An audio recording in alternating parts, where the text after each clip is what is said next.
মদিনায় এক লোক তার বউরে রাগের চোটে 100 তালাক দিয়ে ফেলছে। এবার স্ত্রী কাঁদতে কাঁদতে এসে বলে, আমিরুল মুমিনিন দেখেন আমার স্বামী আমারে রেগে মেগে 100 তালাক দিচ্ছে। ওমর ফারুক বললেন দইরা নিয়ে এটারে নিয়ে আসা হলো। ওমর ফারুক বললেন কয়টা তালাক দিয়েছো? কয় 100টা। কেন দিছো? কয় মাথা গরম আছিল। এরকম আছে না?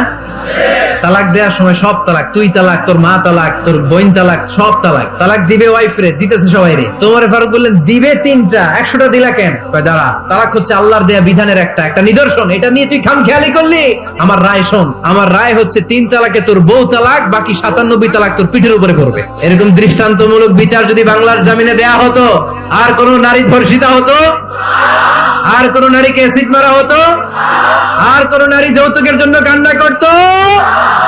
তিনি গভর্নর সিস্টেম চালু করেছিলেন। ইসলামিক স্টেট, বাহরাইন, ইয়েমেন, মিসর, কুফা, বসরা, মক্কা, মদিনা, এই 7 জায়গায় 7 জন গভর্নর পাঠিয়েছেন। তাদের থেকে তথ্য নিতেন। সাইয়েদনা আমর ইবনে আল-আস রাদিয়াল্লাহু তাআলা আনহুকে পাঠিয়েছেন মিশরে একটা দৌড় প্রতিযোগিতা হতো। ওই দৌড় প্রতিযোগিতায় আমর ইবনে আল-আস রাদিয়াল্লাহু তাআলা আনহুর ছেলে অংশগ্রহণ করেছে, কিন্তু এক মিশরি ওই দৌড় প্রতিযোগিতায় চ্যাম্পিয়ন হয়ে গেছে। রানার্স আপ হয়েছে আমর ইবনে আল-আসের ছেলে। এবার মিশরি ফার্স্ট আর গভর্নরের ছেলে সেকেন্ড। রাগের চোটে আমর ইবনে আল-আসের ছেলে ওই মিশরির মাথার মধ্যে কয়েকটা বাড়ি মেরেছে। মিশরি বলে, আমার মাল্লা কেন? তুমি খেলায় পারো না, আমারে মাল্লা কেন? কয় আনা ইবনুল আকরামিন, আমি গভর্নরের পোলা, আমি যা বলবো এটাই হবে, আমার উপরে কথা নাই।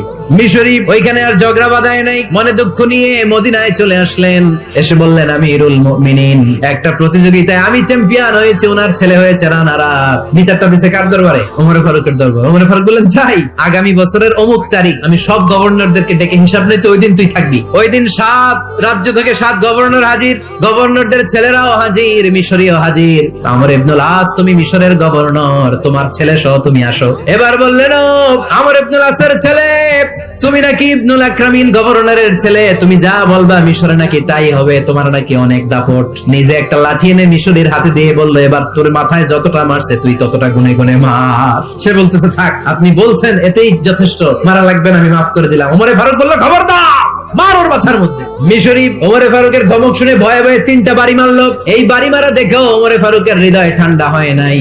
লজ্জায় আমর ইবনে আল-আস, বয়স হয়ে গিয়েছে, সাহাবা, মাথা তখন টাক, মাথায় চুল নাই, লজ্জায় মাথাটা হেট হয়ে মাথাটা নিচু করে রেখেছে।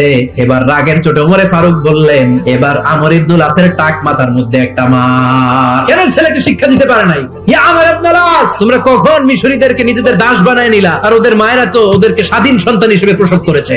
মানুষদের উপর ক্ষমতাগিরি করার জন্য গভর্নর পাঠাই নাই। খবরদার, জনগণ তাদেরকে দেখভাল করার জন্য তোমাদেরকে পাঠানো হয়েছে, তাদের উপর কোনো অত্যাচার করার জন্য নয়। চিল্লায় বলেন ঠিক কিনা? এরকম নেতা কয়টা লাগবে? ওই নেতার নাম কি? ওমর।